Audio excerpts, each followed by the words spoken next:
Behind every great team, every great dynasty in sports was a general manager who assembled that team and got the right coaches for that group of players. So today we are going to be doing a general manager review over my favorite hockey team's general manager, Don Sweeney. This man is hotly contested in Boston, whether he should be fired, should have been fired years ago, or if that extension he got was justified. So let's get into it. I got a tier list, and in this one we're going to be going over all of his trades that he has made since becoming the general manager. We're going to do another one for his draft history and his free agent and re-signings, and then we're going to combine all those together and get a final score. And what I personally feel, how he's done as the general manager of the Boston Bruins. So this is the tier list we got going on. It's got your S tier up at the top, meaning it's a super trade, absolute steal of a trade. Boston robbed the other team and got some great value out of it. A tier, it's an amazing trade. Boston made out really well, and the other team might have been able to get a little something out of Boston. B tier, just meaning it was a good trade for Boston. They got some good value out of it, and I'd say they win the trade. C plus tier, it means they barely won. I think they edged out the other team in the trade, but it was still a pretty fair trade. Both teams got something nice out of it. C tier just means it was an even trade across the board. It was equal value. Both teams got something out of it. C minus tier, Boston slightly lost a trade, but I still think Don Sweeney got something out of the trade that was able to be flipped or used later on as a good asset. D tier means I think Don Sweeney just straight up lost the trade. There's no way he could have won that trade. He just completely lost it, but it's still not as bad as an F tier trade where he just completely failed, completely flopped. I don't even know what he was possibly thinking when he made this trade happen. And then doesn't matter. There's always some AHL trades, some minor trades that really just end up being nothing in the grand scheme of things. So, and I do think some trades do fall into this category, so that's why I got it here. So, let's go ahead and get into this because he's got a lot of trades. Let me know what you guys think of his trade history and what you think of Don Sweeney down in the comments, because I got some mixed feelings because I think he really has earned a right to be the general manager. I mean, he broke the wins and points record, but that same season they got bounced in the first round in 7, blowing a 3-1 lead. So, and then also he's had this team get to the Cup Finals. He had them back in 2019, but there were glaring holes, glaring issues in that team, even though they made it all the way to Game 7 of the Stanley Cup Finals. I believe it was 7 against St. Louis. Let's go back to the very beginning, where at first it looked like he was starting to cook a little something, but not before an ass trade, okay? His very first trade was Carl Soderberg for a 6th-round pick. Now, I don't know what he was thinking when he traded Carl Soderberg for a 6th-round pick. Carl Soderberg was coming off a 44-point season, was a +10. He was a solid two-way forward for the team. He had just come on. Yeah, he was a little older coming on, but still, man, you were only got a 6th-round pick for a guy who put up damn near 50 points in the last 2 seasons, each of them. And then in Colorado, he actually does do that and is a solid depth center for Colorado for a few years. Only getting a 6th-round pick out of Carl Soderberg, even at the time, it just made absolutely no sense to me. And so automatically, I would say he got off to a rough start. I'm going to have to put Carl Soderberg. I'm going to go, I don't want to give it a complete F tier. You know, I'm giving it a complete F tier. That 6th-round pick became absolutely nothing for Boston. I'm pretty sure. Let me do a quick double check. You know, after doing a double check, I did completely forget about this small fact. With Soderberg was up for a new contract, but we still had the rights to him, so we could have signed him. But, I mean, if Don Sweeney really did want to get rid of him, then his RFA rights, I mean, no one would have paid a price to actually get some sort of draft compensation out of him that way. I'll just put it in D tier. I'll give Don Sweeney the benefit of the doubt, because now this is where it's going to get really interesting right away, because the next 3 trades that Don Sweeney makes would change the franchise forever. For better or for worse, this is what he did. Dougie Hamilton for a 1st and 2 second-round picks. Milan Lucic for Martin Jones, Colin Miller, and a 1st-round pick.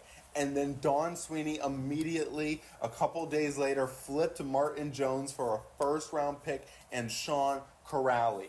Now, this is where it gets into some real nitty-gritty kind of facts about what these kind of picks ended up becoming, okay? First things first, we got to give Don Sweeney some props with this, because what Milan Lucic became after this trade, it was a complete steal, okay? It really was. Milan Lucic really fell off a cliff. Not really, he had a solid season in LA, and then in Edmonton he fell off a cliff. He had that massive deal getting like $6 million a year.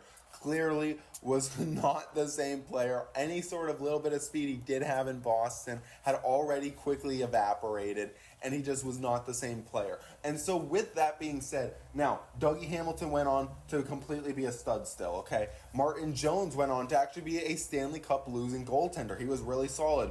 At the time, I thought that was crazy value. That I loved Martin Jones. I was a Manchester Monarch / LA Kings fan because I'm from New Hampshire. So I knew Martin Jones. I was a big fan of him. I thought he was going to be a good goalie. I still thought being able to get a first-round pick for him at that time was a great trade, even though he did work out for San Jose relatively. They still never won a cup with that super team led by Joe Thornton and company, with Patrick Marleau, all of them, Joe Pavelski. But, so with that being said, with a trade like the Milan Lucic and Dougie Hamilton trade, if they drafted good with these picks, just based on the value, it would instantly, I'd have to go especially like the Milan Lucic trade, it's going all the way up in like S tier, A tier at the minimum, but we are far from 2015, so we have a lot of context now, and the context of who these picks became kill everything. They really do, okay? Let's first go over who they got with the picks, okay? So with the picks they traded for, this is what they ended up getting for them. With the picks they ended up taking at 13th, they ended up going Jacob Zaboral, which is the pick they got from LA. So Milan Lucic turns into Martin Jones, Colin Miller, and Jacob Zaboral, okay? And then 14 is the Bruins pick, and then at 15, Zachary Senyshyn is the first-round pick they used from Dougie Hamilton, and then they go Jacob Forsbacka-Karlsson and Jeremy Lauzon with the other second-round picks in that trade. Now, it doesn't take a rocket scientist or anyone with any sort of math skills to look at those players and look at the stats real quickly and say, yeah, they got fucking robbed, especially in the Dougie Hamilton. Senyshyn, now, this is the other issue, though, okay? If Don Sweeney, now we're going to get more into this when we go over his draft history, okay? But if Don Sweeney had half a brain, he would have drafted Barzal, Kyle Connor, Chabot. Now, I didn't know at the time, I was a young kid, I didn't know too much about Kyle Connor and Thomas Chabot, so I didn't blame him for skipping out on those two, okay? And I knew who Jake DeBrusk was, so I was perfectly fine with that draft pick. Zachary Senyshyn and Jacob Zaboral I had never heard of before this draft. Before they were taken at 13 and 15, I had never heard of them. And you know who I desperately wanted? I wanted NHL legend Matthew Barzal. Okay? If you knew NHL 14, NHL 15, he was always going pick 2. Pick 1 was Connor McDavid. Pick 2 was Matthew Barzal. I wanted Matthew Barzal in a Bruins uni so badly. I was thinking, think of the future.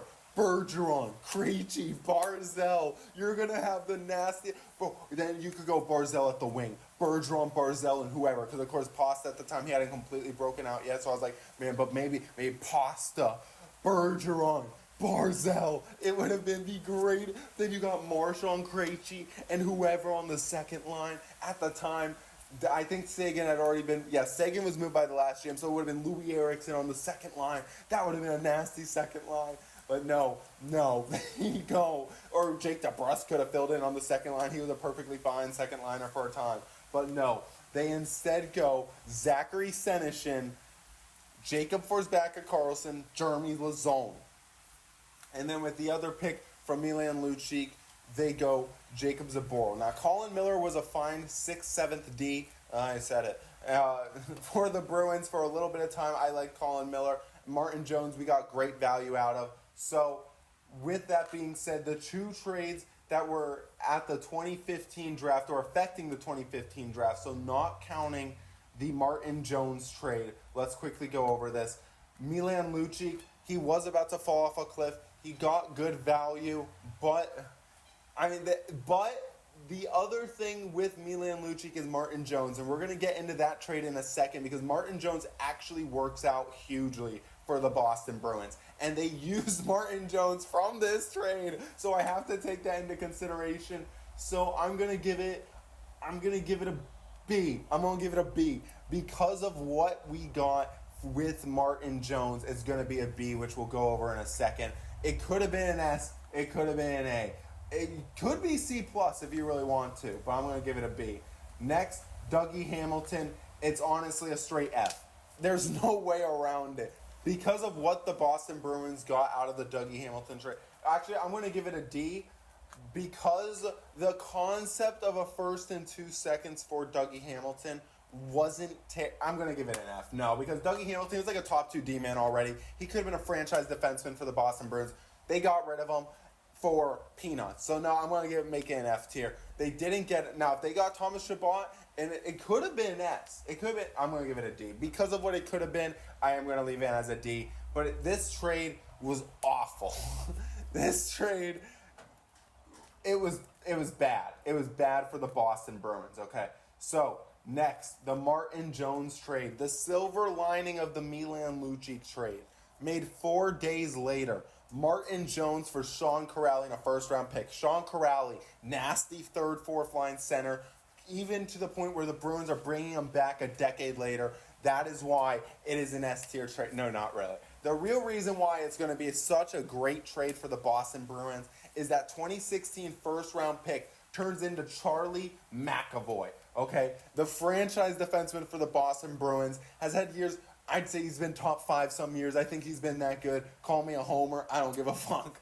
Charlie McAvoy has been a superstar for the Boston Bruins. So for that reason, and that reason only, it is the saving grace of the Martin Jones and the Milan Lucic trades is who they ended up getting with that first round pick in 2016, hitting on Charlie McAvoy.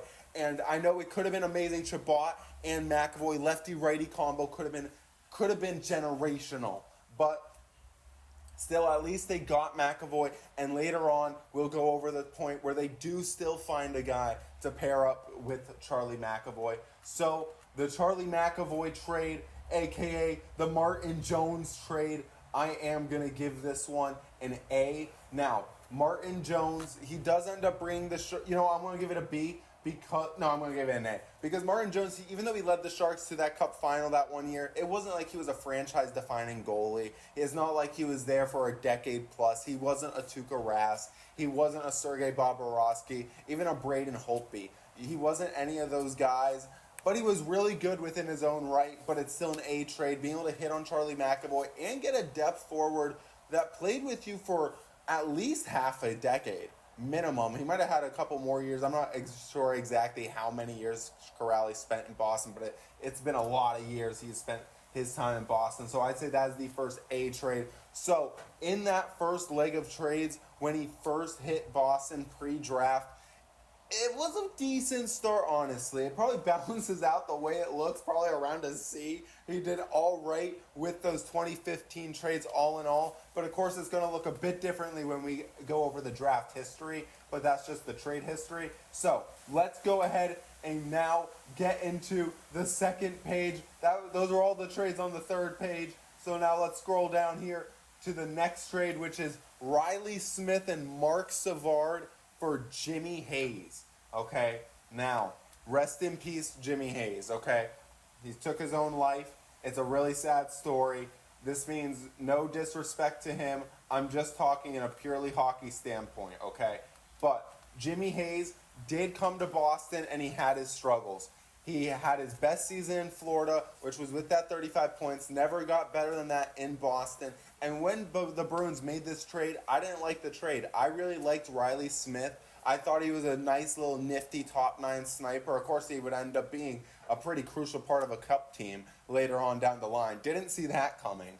But still, Jimmy Hayes wasn't quite the answer for the Boston Bruins. Riley Smith would end up having a pretty nice career. Now, granted, he did not spend a lot of time with Florida due to the fact that they would end up, I'm pretty sure, I forget if Vegas actually just straight up took him, or if Florida gave Riley Smith to Vegas to not take someone else. I know a lot of teams are doing that back then, but Riley Smith would go on to have a pretty nice career. Never was a 30-goal scorer, had a few years where he got pretty damn close, but he was a good role player. You know, when the Bruins needed that depth scoring in years like 2019, a guy like Riley Smith would have been amazing. Like, literally the year the Bruins made the Cup Finals, Riley Smith was having 20-goal seasons. He was damn near 30 in 2019, 2020. So after making all those trades in that offseason, accumulating draft picks, adding Jimmy Hayes, the Boston Bruins, Don Sweeney was trying to get this team back into the playoffs, okay? So at the deadline,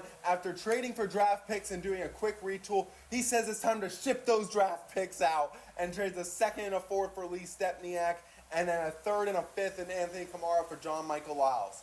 Now, you would think if Don Sweeney, after adding picks and clearly looking like he's going through a little retool, if he's now trading away those picks, this team must have gotten off to a hot start and been rolling their way through the league, going into the playoffs strong that year. You would be wrong. They ended up missing the playoffs, going with 93 points. Their last 10, though, is a total collapse. 3-6-1 isn't even the worst of it, man. All of March, it just felt like a total collapse. They were in the driver's seat. They were in a playoff spot all year, just to then, at the very last minute of the season, just collapse and then miss the playoffs off of a tiebreaker. Now, Lee Stepniak would do all right here. He had 10 points in 19 games, but trading away a second and a fourth for a guy who only played that 1 year on a team that missed the playoffs. And guys, that's not even the worst of it, okay, when it comes to ranking this Lee Stepniak trade. Because it's already, because of the fact they missed the playoffs, okay, and Lee Stepniak only played one season and they traded a second and a fourth for it,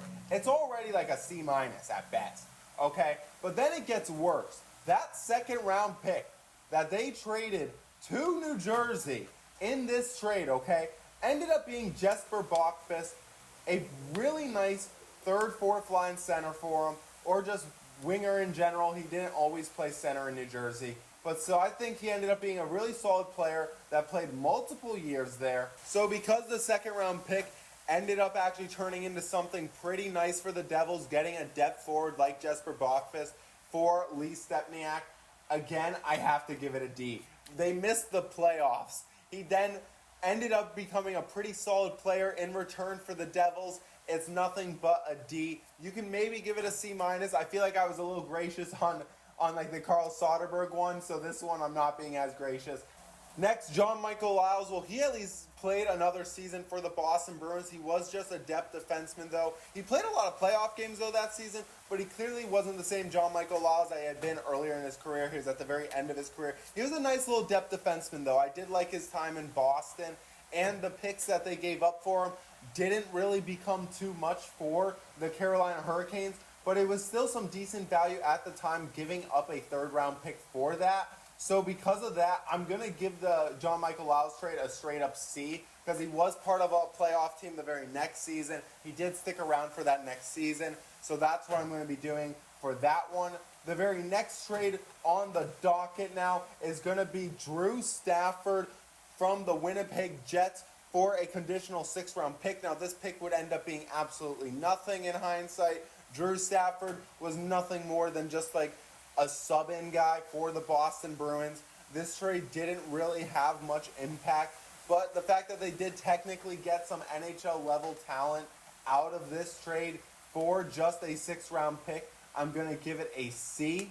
Okay, next trade on the docket is going to be the Nick Holden for Rob O'Gara and a third-round pick. Now, Nick Holden for a third-rounder, what are we doing? Luckily, the pick didn't really become anything. Rob O'Gara didn't become anything.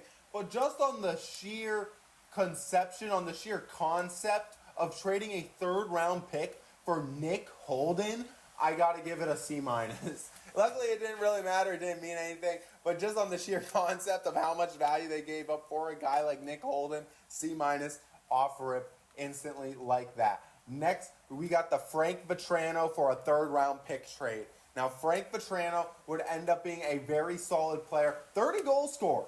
Over a 30-goal scorer. I think he had like 37 goals. It's going to show up on the screen. But I think he had like 37 goals or something like that. in Anaheim, though, not with Florida. So if you take his numbers just from Florida, he wasn't that spectacular in Florida. So being able to just get a third-round pick out of that, but he was still a 20 goal scorer even in Florida. So only getting a third-round pick that would then not really become anything for the Boston Bruins. It's a rough trade, especially seeing what Vatrano could become and the potential that he has showed throughout his entire career. I'm going to have to give the Frank Vatrano trade. I'm feeling a C-. I'm also feeling a D. I'm going to go D. I'm going to give him a D. Because, Vatrano, the very next year, he was a 20-goal scorer. So, clearly, it's not like it took a couple years for him to break out. There was untapped potential that Don Sweeney and the Bruins just couldn't extract from him. But even in Boston, I thought he was becoming a nifty little player for the Bruins. Even though he wasn't really putting up a lot of points yet for the Bruins, just in that little bit of time that he was here, I really liked him. So, because of that, we're going to give him a D. Now, the next trade on name value, you would think, looking at the names, you would think the Boston Bruins had to have won this trade because of who they got. The Boston Bruins in 2018 going on a buying spree after trading away Frank Vatrano doesn't make sense. This doesn't really make sense at all because they really could use Vatrano for this playoff run. But doesn't matter now. That's why it's a D. But the Bruins trade for Rick the Dick Nash. And Rick Nash truly was a dick to the Boston Bruins with just how piss poor he played here and how little he played here. And then the New York Rangers got a haul for Rick Nash. I don't know what the Bruins were thinking at the time because I wanted Rick Nash. Don't get me wrong, I wanted him. But I didn't want him for this price even at the time because I was like, we're going to have to re-sign him and stuff. And then he doesn't even re-sign. You know what he ends up doing? Oh, he just ends up deciding to retire. He calls it a career. He says, I'm done. Which he probably should have, because he sucked for the Bruins. He was doing absolutely nothing for the Boston Bruins. He was doing decent with the Rangers. But still, he wasn't that 40-goal scorer he was 3-4 years ago. And this is something we're going to see Don Sweeney do yet again in other aspects of his career, where he looks at someone's high from 3-4 years ago and goes, I can get that again. He thought he could get that with Rick Nash again for the postseason run. He couldn't. He did absolutely nothing. Looking at his playoff numbers here, this is what he did. In 12 games, he had 5 points. It was a -7. Of course, plus minus doesn't tell the whole story. But -7 with only 5 points for Rick Nash. When you give up what you give up a first, Ryan Spooner, Matt Bolesky, Ryan Lindgren, who ended up being a very good defensive defenseman for the Rangers, a first-round pick, and a 7th-round pick, okay? And let's take a look real quick, because Ryan Spooner, he hasn't been in the league for a minute. He hasn't really been that relevant at the very least. I liked Ryan Spooner. I really did. I loved him. I thought he was a great bottom 6 center for the Bruins. And at a time, I'll be honest, I thought maybe he had a little top 6 potential. That was a little young me having a little bit too much hope for a guy like Ryan Spooner. But still, he was still a really solid player. And his year in New York, he put up more points than Rick Nash did for the Bruins. He put up more points than Rick Nash, and the Bruins gave up a first and Ryan Lindgren on top of it. Matt Bolesky was more of a salary dump. We'll get into when he go over the free agent signings. Matt Bolesky, definitely not one of the better ones. But still, man, Ryan Spooner was able to do so much for the New York Rangers that Rick Nash couldn't do for the Boston Bruins and all the rest. And so then the question is, well, who was the first-round pick that the New York Rangers used? Well, they ended up just taking Nils Lundqvist, so at least in this regard, it didn't bite them in the ass too much. And Ryan Lindgren hurt, but luckily this first-round pick didn't become anything else, okay? Now, we're going to actually kind of see a common theme. For the most part, Don Sweeney kind of gets lucky when he trades away draft picks. They don't really become much. Jesper Bokvist and Lee Stepniak one is going to be one of the better ones we actually see come out of these picks that he trades away. But still, just on the sheer concept of value and everything they gave up and how little of a return Rick Nash really brought. If they were getting, they gave up the value of, prime Rick Nash. But they got washed Rick Nash. It's an F trade. I hate to say it. I love Rick Nash. He's one of my favorite players of the 2010s. I was hyped when he was a Bruin, but he clearly just wasn't the same guy anymore. It's an F trade. I hate to do it. I actually do hate to rank that trade an F, but like just based off of everything they gave up, you could argue it's a D because like it's not like they really gave up a franchise-defining player in the end, luckily, but like they gave up so much value. But we're gonna keep moving on now. Next, Tommy Wingles for a conditional 5th-round pick. Now, when I say like trades that don't really matter, this is one of the trades that probably doesn't matter. So I'm just going to rate it in doesn't matter. You could give it a C if you really want. It could be a C. I'm just going to say it doesn't really matter. It doesn't. Next trade up is going to be the Adam McQuaid for Steven Kampfer, a 4th and a 7th.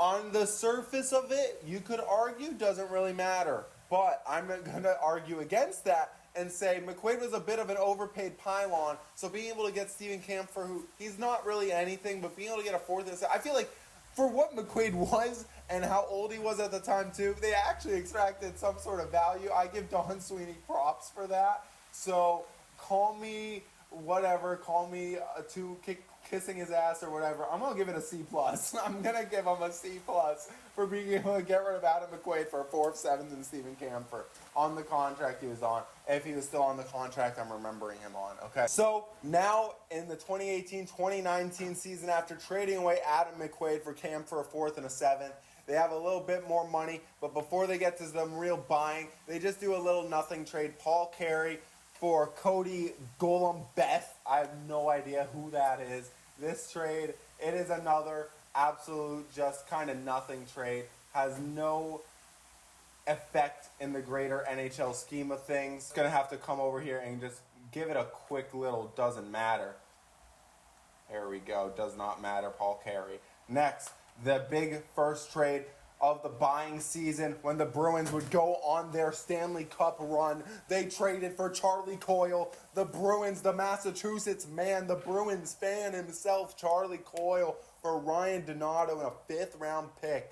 This trade, what Charlie Coyle did for the Bruins, he truly was a great player for the Boston Bruins. Okay, I mean, look at these stats. He had a 60-point season in their record-breaking season. He was a really good top-9 forward, okay? I think this is a great trade for the Bruins. Ryan Donato didn't do too much for Minnesota. He turned into a 60-point man himself in the more recent years over there in Chicago. But still, when it comes to just the straight up, how did they affect each other? I'd say the Bruins came out on top in this trade between Charlie Coyle and Ryan Donato, even though the Bruins would later overpay Charlie Coyle. I don't know how Charlie Coyle got 5.25 from the Boston Bruins. I genuinely have no idea what Don Sweeney was thinking for that. But there's one aspect of this trade that holds it down, that stops this trade from sending this Charlie Coyle trade up into, like, I don't even know, man. We could send it all the way up into, like, maybe B tier. You could go B tier probably for Charlie Coyle, for Ryan, even with the bad contract. But you can't do it. You know why? Because this little 2019 5th-round pick. Who did this 2019 5th-round pick become? You might be wondering, because I am really pointing out a 5th-round pick when I haven't previously. Oh, it was just Kirill Kaprizov, who just signed the largest contract in NHL history, was this 5th-round pick. The Minnesota Wild turned Charlie Coyle into Kirill Kaprizov and Ryan Donato. Now, I'm not going to fault Don Sweeney too much, because odds are if the Bruins had that 5th-round pick, they are not taking Kirill Kaprizov. I just have a good feeling about that. But overall, it's still not the worst trade he could have made. So I'm actually still going to rate it somewhat all right. I'm just going to give it a C- because the concept of Charlie Coyle for Donato in a 5th should not bite you in the ass. But it did, okay? They ended up with Kirill Kaprizov. They got a superstar. I'm going to give it a C- just on the principle of the trade, okay? It's kind of like, it's could be the reason why you might argue Dougie Hamilton should not be an F, you know? It's because of the principle of the trade should be all right. What it turned out to be is a little bit different, okay? So, the next big trade on the docket now is Marcus Johansson he wasn't done buying. Don Sweeney was going all in on a cup in a way, not trading a first quite yet. Not going to be trading a first at all this season, actually. But they end up trading a second, a fourth for Marcus Johansson. Now, Marcus Johansson in his time with Boston, not good. Not good at all, if we're being honest about his time here in Boston, especially in the regular season, okay? Now, it changes actually a little bit in the playoffs, luckily. But in the regular season, it was really looking like a tough trade to start out. Only 3 points in the 10 games he had, was a -1, was really not sinking in quite right with the boys. But luckily, things would change around in the playoffs. He would actually end up going out and getting a good point every other game pace, so a 40-point pace if you were to do an actual regular season with it, if you really wanted to do it like that. Like, let me pull it up over here. Here we go. As you can see, pretty much right at my jawline, right over here. Yeah, right there. You can see the 11 points in 22 games during the Stanley Cup final run. He was a very solid piece. Couldn't end up winning a cup final, but the fact that he actually ended up being a pretty solid piece during a cup final run does mean something. Now, he would immediately leave, and so it's another player that Don Sweeney ends up trading for and is not able to retain. He ends up going to Buffalo, and he makes his way back to Washington at some point.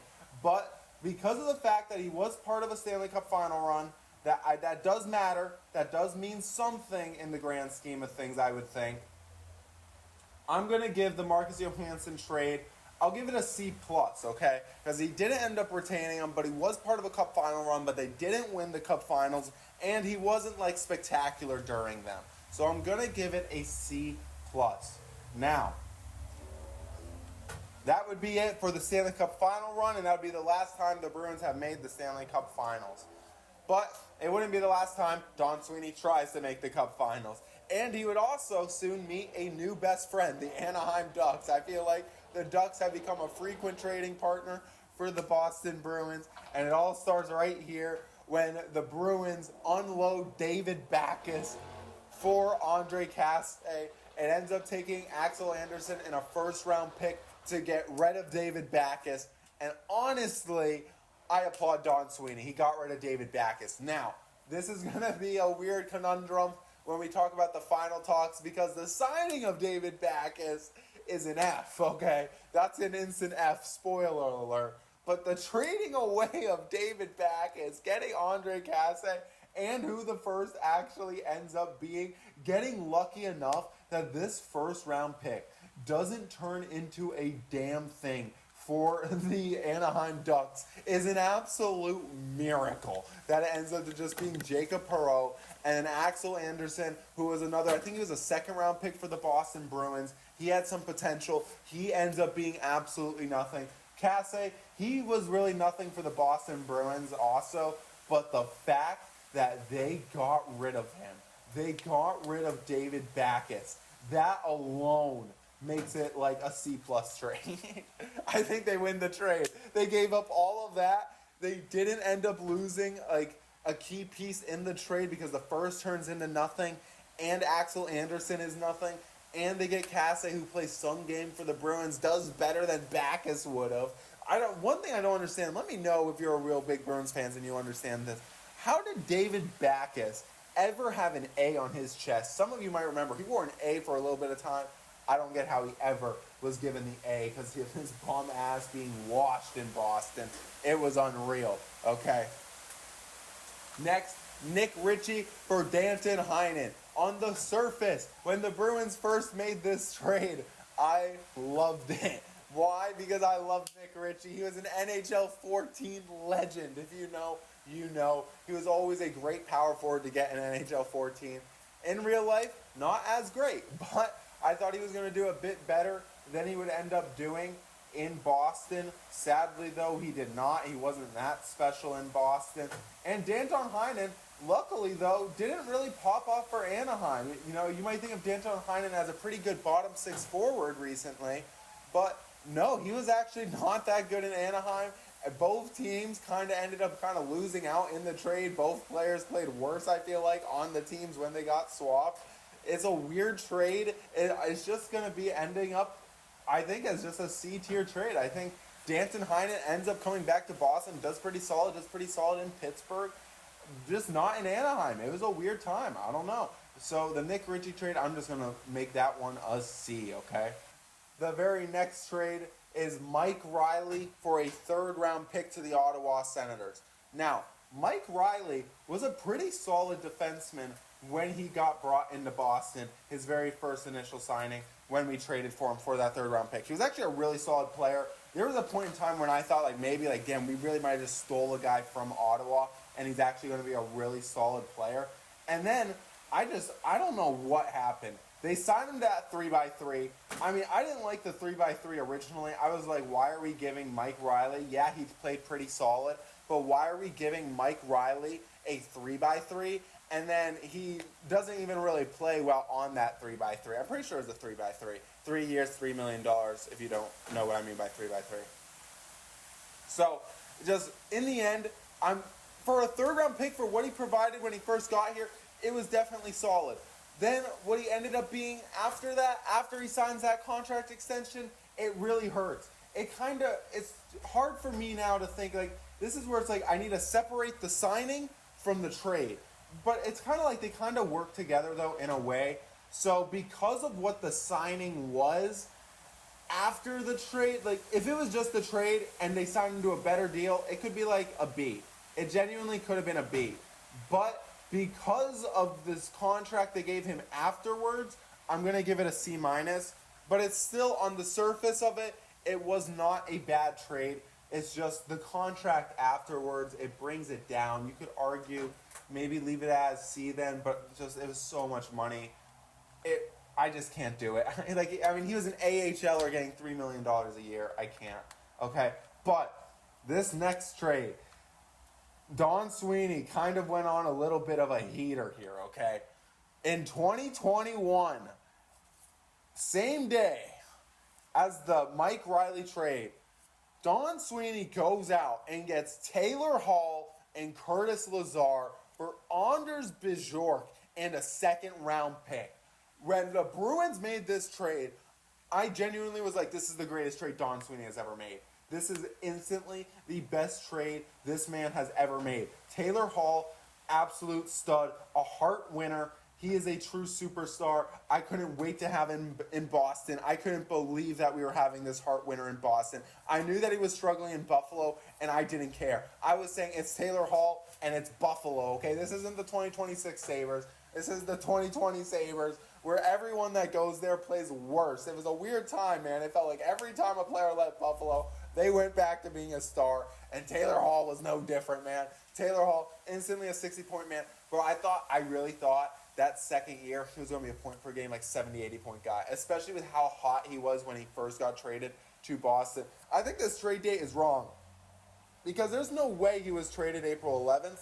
That doesn't make sense to me. Trade deadline's a month before that, but that's what the date of this website says. I know it was around that time, though. In 2021, they trade for him at the deadline. He becomes an instant star. I absolutely love him in Boston. And just for the value, they only traded away a second on Anders Bjork, and they got Curtis Lazar. They got a fourth-line replacement for Bjork. Even though I like Bjork, for Taylor Hall in a second, this is an amazing trade. Now, yeah, they never won a Stanley Cup with Taylor Hall. Guess what? I don't care. They broke the wins record. They broke the points record. It's still an S-tier trade to this day. It is the best trade for the value they gave up and the player they got, a Hart winner. It was a true addition of we're truly turning into a super team. And it didn't come to a Stanley Cup fruition, but it was still a great ad. Next, Daniel Vladar for a third-round pick. Daniel Vladar, obviously, after really doing incredible things in Philly, had that incredible run in Philly, a Linsanity type run, but he was never going to be a guy here in Boston. Just being able to get a third-round pick out of him, it's pretty solid. It's all right value. I'm just going to go ahead and give it. The third-round pick didn't really become much. It was more than what they gave up. He wasn't much in Boston, didn't do much in Calgary. I'm going to just give it a C+, honestly. I'm going to give Don Sweeney the slight edge because this continues his Linsanity run of trades when they go out and get Hampus Lindholm from the Anaheim Ducks for John Moore, Euro Bakanainen, a first-round pick, a second-round pick, and a second-round pick. All right, and the best part about this trade is, again, the draft picks Don Sweeney gave up did not really become anything. Nathan Gauthier was the first-round pick. The Ducks didn't hit on those draft picks. Euro Vakanainen was like a high second-round pick. Turns into nothing. He looked like he had some promise in Boston. John Moore, nothing. And the Bruins got a top-tier, top-2 D-man. If you remember, before Hampus Lindholm got hurt in the record-breaking year, there were talks that Lindholm was the Norris candidate, not Charlie McAvoy. Now, of course, in 2026, he's had some more hip issues. He's been playing a little more hurt, and he's clearly not looking quite right. Hopefully he bounces back stronger next season, but he truly has been worth what the Bruins gave up. At the time, it was like a pretty big price, but it was still a fair price. It's not like people were saying, oh, the Bruins really overpaid for this one. No, people were saying it was a fair price to pay. It was a right value trade, and then they end up going out and not actually having those picks mean anything, and Hampus Lindholm does everything he does, becomes Charlie McAvoy's 1B, is a true 1B defenseman. I'm going to give it an A because it was still a lot of capital. It wasn't like Taylor Hall where they barely gave up anything. They still gave up a lot for Hampus Lindholm. But I still think they really won the trade, and it was still a great trade for Don Sweeney. So I'm going to give this trade an A. Next, Don Sweeney, since he was already on a heater, he was like, man, I need to go out and get rid of one of my mistakes. He trades away Zachary Senyshyn and a 5th-round pick for Josh Brown and a conditional 7th-round pick. Now, this trade, Josh Brown, he was a nice little, 4th liner, didn't really play much. I don't even know if he played more than 40 games in a Bruins uniform, honestly. And overall, Senyshyn, it really was more of a just getting rid of a mistake, just trying to get rid of all that mess. I'm going to say the trade doesn't matter because it still stings just what Senyshyn was and what you turned him into. It doesn't matter. If you want to, you could say it's a C if you really want to. But I'm just going to say the trade doesn't matter. The damage had already been done by the miss on the draft pick, honestly. And then the next trade, we have another doesn't matter trade. Brady Lau does absolutely nothing in St. Louis. Trade him away for future considerations. That trade, like I said, does not matter. So Brady Lau, go ahead and B, does not matter. Now we are on to the most recent page. We are getting close to the modern day, people. As in 2022, around this time, David Krejci retired. The Bruins had signed Eric Howla to a 2x2, I believe it was. And that first year, Eric Howla wasn't even too hot for the Boston Bruins. He clearly wasn't going to be able to be the 2C that they were really praying that he was going to be able to do and fill in for David Krejci. He just was not that guy. He ended up finishing with, how many points? He actually had 44 points here in Boston. It wasn't that bad, but still, it just wasn't enough. I didn't love it. I didn't mind it for the price, but I still knew deep down, hey, it's not going to be what the Bruins need. And the Bruins ended up knowing that as well. They ended up doing a real hockey trade, 1-for-1, him for Pavel Zacha. And Zacha breaks out instantly, turns into a near 60-point man over the next couple years. Last year, had a down season, but this year, back to it, up over 60 points on the year. He has been absolutely incredible ad. It was a great 1-for-1 trade. Eric Howla then doesn't really do too much for New Jersey, at least not on the level of Pavel Zacha. Zacha was also younger than Howla at the time of the trade. I honestly thought it was really surprising that the Devils made the trade to begin with. I thought it was a really good trade for the Boston Bruins, and it only ended up being better and better as time has gone on. And Pavel Zacha has signed some really team-friendly contracts. He hasn't been robbing the Bruins any sort of way. He's been a great addition at a great price. I don't really like hearing him in trade rumors. I think he's a great player at the price he's at. But if we unload him for a great amount, then, do it. But still, the Bruins. I don't like saying we sometimes, but I do it sometimes anyway.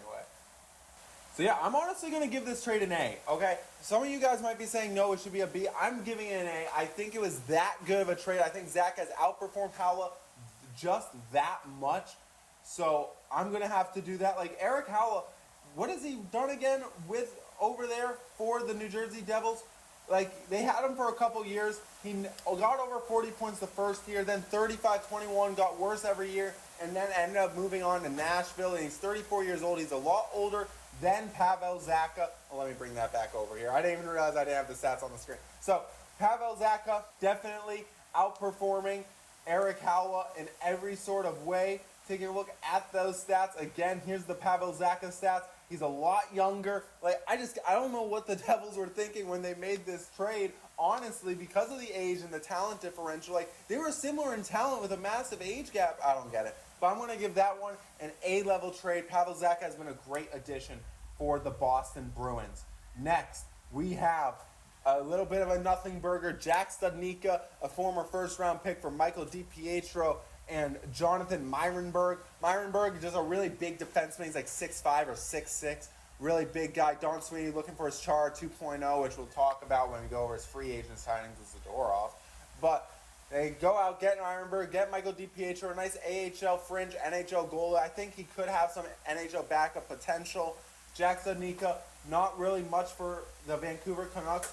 I'm going to say this trade, just on the sheer fact that DiPietro could still be something, I'm going to give it a C. I'm going to rate it a C. No, I'm going to give it a doesn't matter. Because until Michael DiPietro really makes some noise in the NHL, this trade really doesn't matter. He could make some noise, but I don't really see it happening. Studnicka hasn't really been that special in Vancouver or anywhere else, so I'm just going to leave it as a doesn't really matter trade. And now we get on to the big year. I've been talking about it throughout this, the record-breaking year where they break the regular season record and then get bounced in the first round.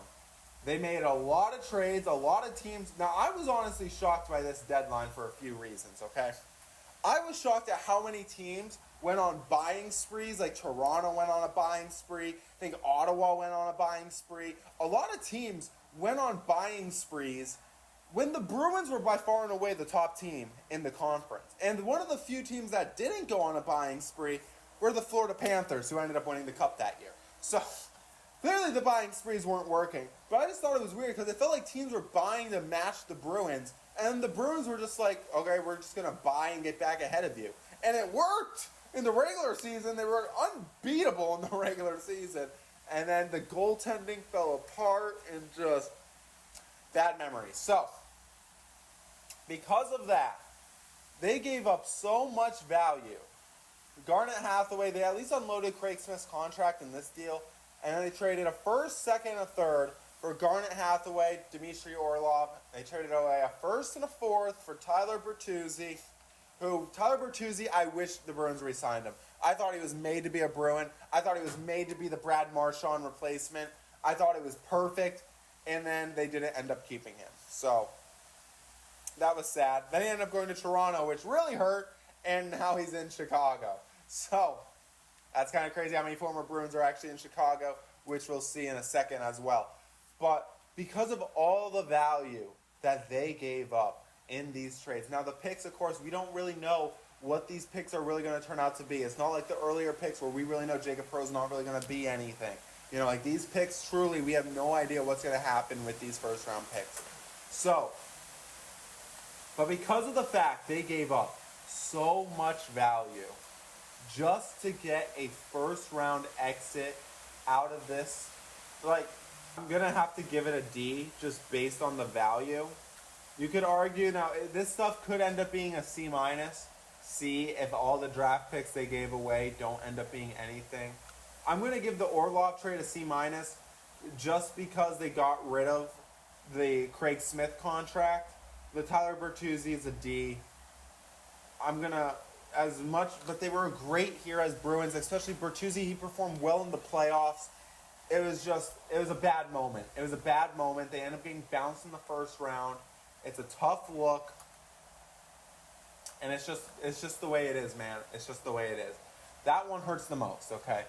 But next, Keith Kincaid, a veteran. He was already a 30-year-old goalie, over to Colorado for Shane Bowers, a former first-round pick who I don't even think he's cracked the NHL lineup at all. Riley Walsh, who I don't think has touched the NHL lineup either. I think he's been a career AHLer. So this is going to be another trade that doesn't matter. One doesn't matter trade led into another doesn't matter trade. Hey, next we have the unload of a century. Now, I know the Bruins had like no cap space and they had to make some sort of moves and they were going to have to do some things. But I just cannot believe this felt like an NFL trade, okay? NFL trades, you see players get moved for like the lowest value of picks, and the argument turns into, oh, well, it's because of the cap and everything and how much money they're making. This felt like one of those trades. They traded Taylor Hall and Nick Foligno for Ian Mitchell. Nick Foligno overpaid the whole time. I didn't get it. He was another older guy that ended up getting an A, and I just didn't really get it. He wasn't that good. He was kind of nice as a veteran leader, I guess, but he was kind of slow. Wasn't the same guy who was in Columbus. He wasn't really that special in Columbus, honestly, either. That's why they were always bad. But, guys, this one, Ian Mitchell, and he was a nice 7th D-man, I guess. I guess he played some NHL time, but just how much, just everything they gave up. I just can't imagine that no one else would have given up something more. I can't imagine that. So because of that, I'm going to give it a D. I can't imagine someone wouldn't have given up a little more for Taylor Hall and Nick Foligno. Maybe no one would have. I don't know. But in my mind, you could have probably, and so it's a D. Next, Jacob Zaboral and a 3rd for Andrew Peeke. This is almost like Mike Riley. Andrew Peeke, I mean, this year he's been really bad. He's been really bad. But the initial idea of concept of getting Andrew Peeke, it's like whatever. He's a nice right-handed 6th defenseman, I guess. Like, he's whatever. Then you signed like a 3x3. He's the same thing as Mike Riley. What the fuck are you doing? Okay, Jacob Zaboral never really became much. He played like 70-something games in the NHL, and then a 3rd-round pick just because of what the Andrew Peeke contract, having to play him. He's not good. Because of that, I'm going to give this one a C-. Because at least you got an NHL player that's played more games than Jacob Zaboral. But it's still a C-. It's not a good move. Next, Patrick Maroon for Luke Toparski and a conditional 6th-round pick. Patrick Maroon, he actually was a nice little presence for the playoff run that year, even though, you know, it didn't really mean much. They got knocked out in the 2nd round by Florida. Fuck you, Florida. But overall, they didn't give up much for a nice little 3rd, 4th line, little grinder guy that had been to some cup finals, added some nice little presence to the team. So because of that, and because it was only a 6, I'm going to give it a C+, honestly. I like Patrick Maroon in a Bruins uni, I really did. Then we got another nothing burger, Jared McIsaac for Curtis Hall. Absolutely nothing. This is just an AHL trade. I don't even know who Jared McIsaac is, honestly. So this trade just does not matter, okay? Hey, this next little section, the Bruins making some moves, knowing they had to break up their super goaltending tandem with always the victory hugs after the game. Ullmark and Swayman, the best goalie tandem in the NHL. Couldn't win a cup with them. Very sad. But they ended up having to ship off Linus Ullmark, and they only got a 1st, Korpisalo and Mark Kasterlik back in return. Now, I say only because Korpisalo contract, at least Korpisalo got retained. But Jonas Korpisalo has sucked, okay? His save percentage has been under 900. He's not a good goaltender anymore. He was really good in Columbus. He had a nice little hot streak, got massive contracts, and he's just not that guy. I was praying that they were going to ship him out last summer. They didn't. They got to ship him out this summer. The guys in the AHL, Michael DiPietro is ready to come up. He could at least give you what Korpisalo is giving you, and it's just not worth it. But with that being said, Linus Ullmark, though, has not been hot in Ottawa either. Ottawa has really struggled with Ullmark. Ullmark's save percentage has been hovering around 900 as well. And I honestly kind of felt like Ullmark was probably going to fall off on another team just because of the sheer fact. Like, he was good in Buffalo, don't get me wrong. But he never had really been a pure starter. Even in Boston, he was always splitting time, and he was on the older side. It's like being that age and never really being a time owner, always a time splitter. I was a little worried for him. He's had some health issues, so I hope he's all good now. But the 1st-round pick they actually got back seems like it could actually be hitting. They drafted Dean Letourneau his first year at BC. Absolute crap. He only had like 3 points in 30 games. Then this year he's over a point per game. So he's had an incredible growth from year 1 to year 2. Hopefully he can keep growing, actually be a big power forward at the NHL level, because he's like 6'7", and he's a massive presence out there. And if he could be like a Tage Thompson light, that would be incredible for the Bruins. So at the time, I felt like the Bruins could have gotten more for Linus Ullmark. As time has gone on, Ullmark hasn't been the hottest player for Ottawa, and Dean Letourneau actually looks like he has some potential. And Mark Kasterlik is actually going to be a third, fourth line grinder here for many years, and I like the presence he brings as a bottom six center. I'm going to give it a B. I think they could have done better, but they actually had some pretty good value, and it seems like they might have actually hit on that first round pick, even though it was a later first round pick. Props to Don Sweeney on the Dean Letourneau pick, picking Boston College kids as he would do the following year with James Higgins. But I'm going to give that. And the next one, Vinny Lettieri for Jacob Lacko and a fourth round pick swap. Now, both of these guys wouldn't make that big of an impact. In fact, the Bruins would end up later reacquiring Jacob Lacko just to be a nice depth guy. It doesn't really matter this trade at all. They're just both some depth guys. I think Lettieri actually got some good NHL time with the Boston Bruins for a good minute. So maybe for that reason, you could argue it's a C+ trade.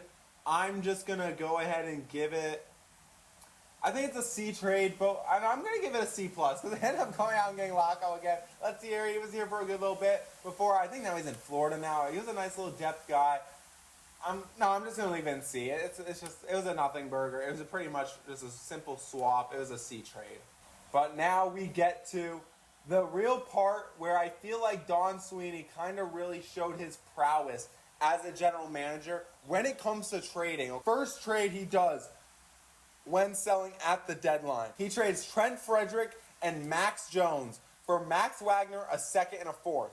Now, of course, we don't know how these picks are all going to turn out or what's going to become of all of these. So we can only really go off of the value. So now it's more of a bit of a projection. So it's like if we decide what the Dougie Hamilton grade was back in the day, and like I said, it probably would have been more like a B. It was a pretty good value getting what you're getting for Dougie Hamilton, or C+, instead it's a D because of missing on the draft picks. So this is a bit more of we're just banking on the fact of what the pick value is at, okay? So with that, Trent Frederick, he signs a massive 8-year deal with the Oilers. Already looks like an absolutely terrible deal. And unloading that when you know you're not going to bring him back because he's a bottom six center that's overpaid. You know that. I think it's honestly a great trade. You were able to get a second out of Trent Frederick. And a fourth. So because of that, I'm going to give it a B. I'm going to give it a B trade because you knew you were going to get rid of him. I'm going to leave it in B because no one jumped up and made it a first for him. Teams have gotten first for third liners. Look at Toronto traded a first for Scott Laughton. So I'm going to give it a B. It's still good value for Trent Frederick when you're going to get rid of him, and he ends up being overpriced. The next trade is already incredible. I can't believe how good this trade has turned out. Justin Brazeau, a top 9 scorer, power forward, to Minnesota, reacquiring Jacob Lacko, getting Marat Kuznetsov, and a 6th round pick. If you asked me last year to pronounce Kuznetsov's name, I couldn't do it. I'd be like, it's a no-name trade. This trade's a whatever trade. Kuznetsov has turned into a first-line player on the Bruins this year. On a Bruins team that is probably, unless they really collapse, they're going to be a playoff team. And so because of that, what Kuznetsov has already become for Justin Brazeau, the pro scouting or Don Sweeney, whoever was like, get Kuznetsov, absolutely genius. He is the best player in this trade by far. And getting rid of Brazeau ends up leaving Minnesota. I don't even think he's there. I'm pretty sure he's signed in Pittsburgh. It's an A trade. Okay, I gave Frederick a B. I'm giving Kuznetsov an A. It is an absolutely incredible trade. Being able to get Kuznetsov for that, I could not believe. Then we're going to have another trade that this one's a little more of a nothing one. Daniel Mutil and for Mark McLaughlin to New Jersey. It's a whatever trade. New Jersey showed up quite a bit, honestly. I never realized how often Boston trades with New Jersey. But this trade is going to be a nothing trade as well. Got quite a few nothing trades in here, but I guess it's expected. And next, you got Henry Jokiharju for a 4th round pick. Now, Jokiharju, NHL 15 legend. Don Sweeney's honestly gotten a lot of NHL video game legends, honestly. But Henry Jokiharju, he's been a solid guy. I mean, he's nothing great. You want him on like your just bottom pair. I thought maybe in Boston we'd unlock him to be a top 4 guy. They haven't unlocked him to be that top 4 guy. He's just a final pairing 7th D guy. He's all right. I think, let me see, when is his contract up? And he's also on a 3x3. What is with Don Sweeney signing defenders to 3x3s? Okay. So knowing he's on a 3x3 and he's signed till 2027 through 2028, well, that's in 2 more years. He just signed this extension. It just got signed. Oh, man. I'm going to give this one like a C plus, a B. I'm going to give it a C because they still got a solid guy for a 4th. It's a slightly higher price than you'd want for a guy like Henry Yokoharju. So I'm just going to give it a C for right now. Maybe Yokoharju kind of does meet the potential that I felt like he could hit at, and I feel like a lot of people at one point felt like he could hit. But for right now, because of the contract he's on, I'm just going to give it a C. Okay, the next deal we got is the big one. Every Bruins, it's almost a staple of a Bruins GM, you know. You got to have your trade that you just robbed Toronto, okay, back in the day. Tuukka Rask for Andrew Raycroft, okay. Then you had Phil Kessel for what turned into Tyler Seguin and Dougie Hamilton. And now you got Don Sweeney doing his version. Brandon Carlo for Fraser Minton, a 1st-round pick and a 4th-round pick, baby. Now, why is this so special? Well, the Bruins could have really used Brandon Carlo. Honestly, they really could have used him, especially this year when they really need a right-handed defenseman, because they're relying on Henry Yokoharju and Andrew Peeke, who are both not that good. So, they really could have used Brandon Carlo this year. But what they got in return, so worth it. Fraser Minton, already playing first line. Now, he's not meant to be a first liner, I feel like. He's probably meant to be, could be a good second line. Maybe he's the next Bergeron. I don't know. He's a pretty good two-way forward. But, no, he's still really solid. It's a young guy. I can't believe the Toronto Maple Leafs threw him in there with just how well he's played for the Bruins this year. He's easily been one of their top 5 best forwards on their team this year. Easily. And the 1st-round pick, this is big. Unless Toronto completes their collapse, which they're really trying, they're losing a lot of games, but not to Boston. It really would have been nice if the Bruins won it, though. But this 1st-round pick, it is top 5 protected, so it could end up being a future first. But if it's not, and it ends up being this year, it's going to be a top 10 pick. It is going to be an absolute steal of a trade, especially if the Bruins can hit. And when we get into the draft history, we'll get into why I might be a little more optimistic about their drafting, even though in the very beginning Don Sweeney was whiffing. More recently, it's pretty solid. So, honestly, the Brandon Carlo trade, it's honestly an A. With just what this pick could be, it could end up being a B if, say, Toronto, they end up being bottom 5, they get their pick back, and then next year they bounce back, and then it's just a middling first, and then they kind of whiff. It could still be a B because Fraser Minton's still a solid pick. But right now, I'm giving it an A. Getting Fraser Minton and that 1st and a later round pick, I don't care if they're retaining like $600,000 off Carlo. It's still an incredible trade to make. And then the next pick, the next trade, there was a lot of heat from Bruins fans when the Bruins made this trade.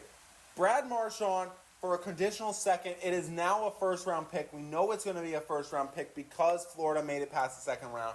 I knew it was going to be a 1st-round pick at the time. I thought it was kind of obvious Florida was going to make that into a 1st-round pick. And now Florida missing the playoffs this year. And, I mean, honestly, they're going to be even older in the future because that pick is going to be 2027 or 2028. They're going to be older. I think Marchand, yeah, he signed a 6-year deal. He is putting up points, but still at the age he was is not as bad as people say it is. I'm going to give it a B because it could end up being an A in the future. Just for right now, though, because he is still really solid. The Panthers did win a Stanley Cup. I was hoping they were just going to make it to conference finals and get bounced out. They didn't. They won it all with Marchand. Happy Marchand got a ring. Hate that was with Florida. But I'm still going to give it a B trade. I feel like getting a 1st out of a 37-year-old, almost, unless it's like Crosby, pretty much if you say you get a 1st-round pick for a 37-year-old, you're doing something right, usually people would say. And so that's what I'm going to say with that. And then the very last trade of this video of Don Sweeney's career so far. Well, this isn't updated, actually, because they have made one more. They ended up trading for Lucas Reichel for a conditional 6th-round pick, which I'll talk about in just a second. I actually don't have it sorted out on here. Oh, well. But the last one on this website, Charlie Coyle and a 5th for Casey Middlestad, William Zellers, and a 2nd-round pick. Now, maybe I'm crazy, and maybe when I said Charlie Coyle was overpaid, maybe NHL GMs just love the guy, and he's not overpaid by most teams. or according to most teams, I don't know. I mean, clearly Colorado wasn't happy with what they got because they ended up letting Charlie Coyle walk after this. So getting Casey Middlestat, who's going to be putting in multiple years for your franchise, getting William Zellers, who's a nice young prospect with a lot of potential, and a second-round pick for Charlie Coyle as a rental, I'm going to genuinely give this one an A. Because I thought Middlestat and Coyle, they're honestly pretty equal. Coyle does bring a little more physicality and penalty killing and defense, I know. But they're still, like, it's not like Middlestat's that much worse. You get a second William Zellers. I feel like I really like it. I think he honestly did an excellent job. Now, I don't have Lucas Reichel on this tier list. If I were to, Lucas Reichel for a 6th-round pick, it says B, honestly, for just a 6, getting an NHL or C+. I won't overdo it with Lucas Reichel. He's a former 1st-round pick, though. Just for a 6th-round pick, I really like it.